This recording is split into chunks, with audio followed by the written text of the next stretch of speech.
Hi there mga best friends and welcome to another video. Mga kaibigan, sa wakas nakarating na rin ako dito sa San Juan, Batangas. Naabot na rin namin ang kinagigiliwan ng lahat, ang laging inaabangan ng karamihan, hindi lang dito sa Batangas kundi all over the Philippines. Ang walang iba, ang the original Kuya Oliver's Bulaluhan. Mga kaibigan, alam nyo, nung isang araw pumunta ako dito, kaso nga lang medyo huli na yung dating ko. Siguro dumating kami dito mga alas 3 or mag-aalas 4 na ng hapon, kaya wala na kaming inabutan. Imagine mga kaibigan, alas 4 pa lang, ubos na yung, I think, kung di ako nagkakamali, 6 na malalaking kaldero ni Kuya Oliver. Kaya sinabi ko kay Kuya Oliver, mga kaibigan, alam niyo sabi ko sa kanya, Kuya Oliver, I shall return. Kaya ano pang ginagawa natin? Let's go!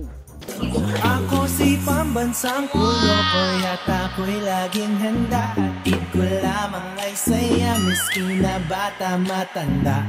Kung madami mang problema sa buhay, ang tawanan, abot ng magdamaan. Ako nga po pala si Kuya Oliver, ang may-ari ng Gutuhan dito sa San Juan, Batangas. Ang Kuya Oliver's Gutuhan.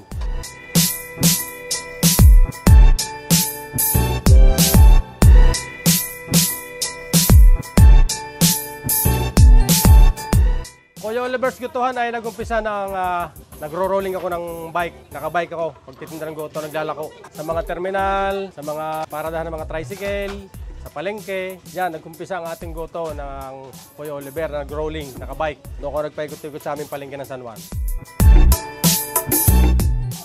Sinasalubong na ako ng mga customer ko dyan sa highway. Hindi na ako nakakarating ng palengke pag ako naglalako. Kaya naisipan ko na pwesto ko na sa aming dito sa tabi ng highway. Tabing karsada ng biyanan, bahay ng biyanan ko.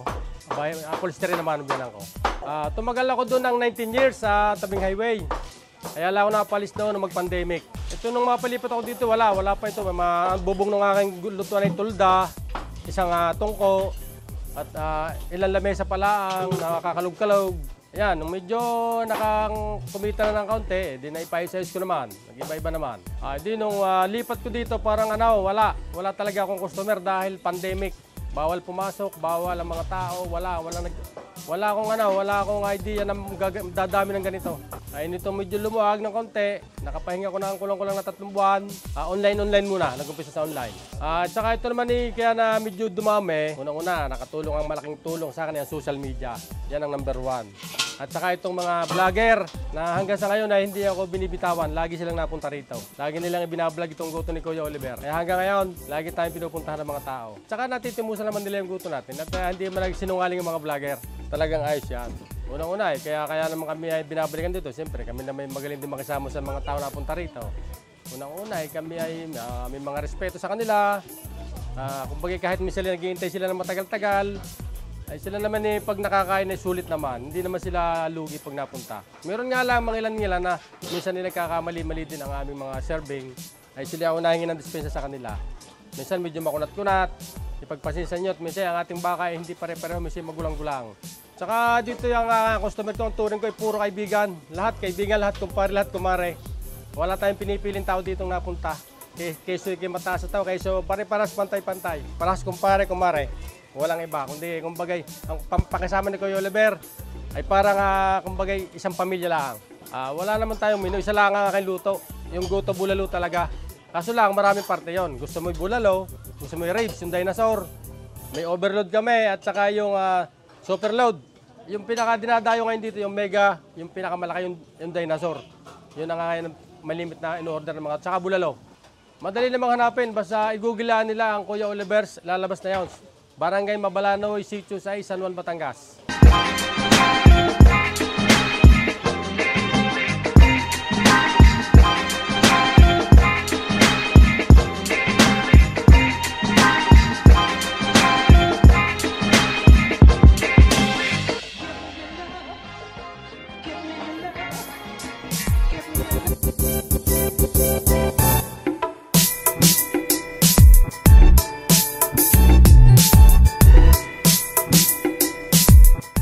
Boom! Tignan nyo naman mga kaibigan ang inihanda sa akin ni Kuya Oliver. Mapapa, oh my God ka talaga. Kitang-kita nyo mga kaibigan kung gaano, oh my goodness. Ito yung tinatawag, kaya gusto kong mabisita itong Kuya Oliver kasi meron sila dito yung tinatawag na dinosaur bone. Grabe, sa sobrang lambot ng laman, pwede mo nang hilain yung laman from the bone. Yung tinatawag nila in English, of the bone. Pero wag na tayong magpaligoy-ligoy mga kaibigan. Kumain na tayo at binigyan rin tayo ni Kuya Oliver ng rice dito. Mukhang hindi ko nagagamitin ng ang kutsara. Dahil magkakamay po talaga ako mga kaibigan. Ayan. And if you guys are eating something, please join me. Ha? Unahin na natin siguro tong ito. Mukha yata to eh. Oh. Tapos may mga sabaw dito. Merong fried garlic. Tapos may kalamansi. Ewan ko lang kung para saan yung kalamansi. Siguro para dun sa sabaw. Ayan, tikman na natin. Dahil kanina pa ako gutom na gutom. Saka nagpapasalamat din ako kay Brent. Lalong-lalo na rin si Inat. Dahil alas 3 pa lang ng umaga. Nandito na sila para lang makunan nila yung paano pag-prepare nito.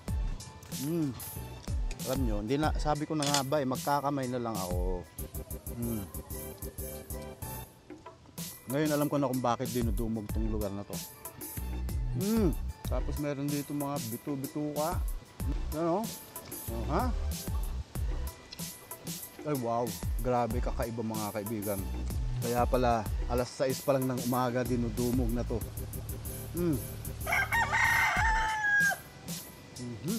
Saka itong Goto Batangas ni Kuya Oliver mga kaibigan. Tingnan nyo, meron din tumbong. Oh! Di ba? Ano yan? Grabe sarap. Tikman natin yung balbakwa.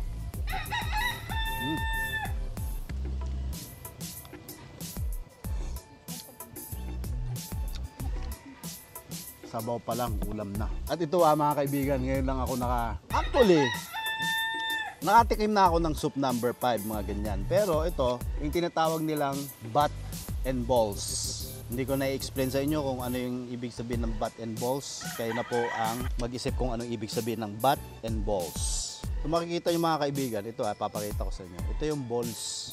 Ayan yung balls. Tingnan natin yung balls.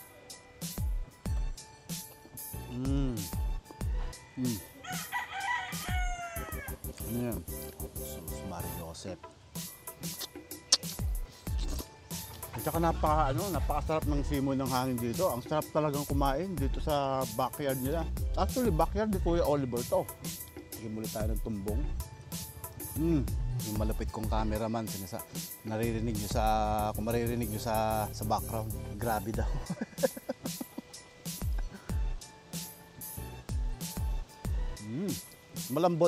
Malambot yung karne. Kasi in-expect ko kanina, baka makunat o kaya matigas. Hindi. According kay Brent mga kaibigan, alas 12 pa lang ng umaga pinakukulaan na to hanggang sa meron nang dumating na mga tao dito, siguro mga around 7 AM. Pero yung serving nila 7 AM talaga. Pero alas 4 pa lang ng umaga, ang haba na ng pila dito.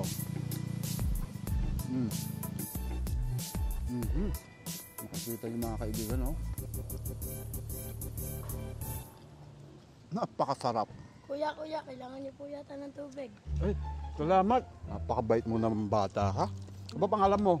Si Inat po.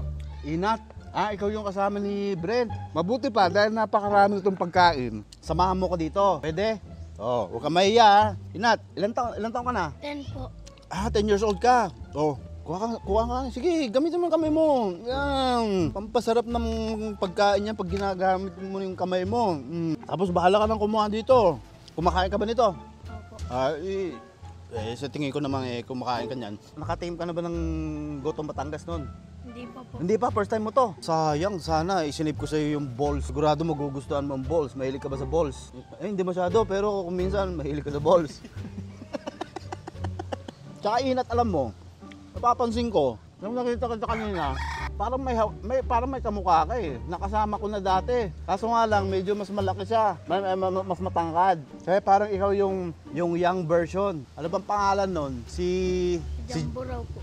Jumbo, o tingnan mo, kilala mo pala si Jumbo. Gusto mo ba maging, kasi partner ni ano yun, partner ni Pio yun. O, gusto mo ba maging partner din kita? Partner tayo. Kaya mong umakting kagaya ng aktingan ni Jumbo. Pero hindi Jumbo pangalan mo. Kailangan may originality tayo. Kaya ngayon, kapag ikaw naging partner ko, ang ipapangalan ko naman sa'yo, Hakdog, para maging Jumbo Hakdog. Sige, kain ka ng kain. Ano bang pinaka-paborito mong pagkain? Partner na kita eh. Dapat mayroon ka ng nickname. Oh, ano bang paborito mong pagkain? Chokes to go po. Chokes to go. Nag-advertise ka pa. Chokes to go. Ano yon? Breakfast sa umaga. Anong paborito mong kinakain? Nagkakape lang po ako pag umaga. Nagkakape ka? Talaga? Hindi nga. Siguro hinaluan mo ng kanin yung kape. Sa tanghalian, anong kinakain mo? Minsan po, adobo. Adobo. Oh, tapos dinner. Tapa. Oh. Pero sa lahat ng mga pagkain Pinoy, ano talaga ang pinaka-paborito mong ulam? Tapa po, tsaka lechon. Tapa at saka lechon. Maraming klase ng lechon. Lechon manok, lechon baboy, sibutson. Alin doon? Lechon baboy po. Lechon baboy. Hindi, lahat naman sila baboy eh. Lechon lang ang paborito mo. Sige, sa susunod na magmumukbang ako dito sa Pilipinas ng lechon, ikaw kasama ko. Pero dapat, galingan mo rin yung pagkain mo. Para sa ganun, walang joke. Ang galing nung sidekick ngayon ni Pambansang Kulokoy, si Hakdog. Oh, iba? Tapos, pag nakilala ka na, di gagawa ka na rin ng sarili mong Facebook page.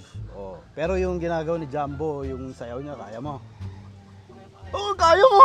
Hindi nga! Oh, pwede pakita natin sa kanila. Oh, kakantahan natin ha. Oh, sige. Jumbo hotdog po. Oo, kaya mo. Ay, basic daw. Wala, basic lang pala eh. Oh, sige. Jumbo hotdog. Kaya mo ba to? Kaya mo ba to? Kaya mo ba to? Ayun, mga kaibigan, palakpakan po natin si Inat, nabansagan ng Hakdog magmula sa araw na ito. Oh, sige, mag-hi ka sa kanila. Oh, meron ka bang Facebook? Meron po. Meron, ano pangalan mo sa Facebook? Inat Ariola po. Inat Ariola. Okay mga best friends, ayan, maraming salamat sa inyong pag-join. Alam ko marami pa kasi hindi lang naman akong kakain.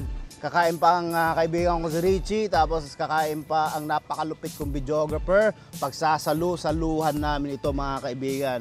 Ang gusto ko lang talagang ipakita sa inyo mga kaibigan ay ang inyong makikita or matitikman pag bumisita kayo dito sa Kuya Oliver's dito sa San Juan, Batangas. Kaya mga kaibigan, Hakdog, until next video, bye!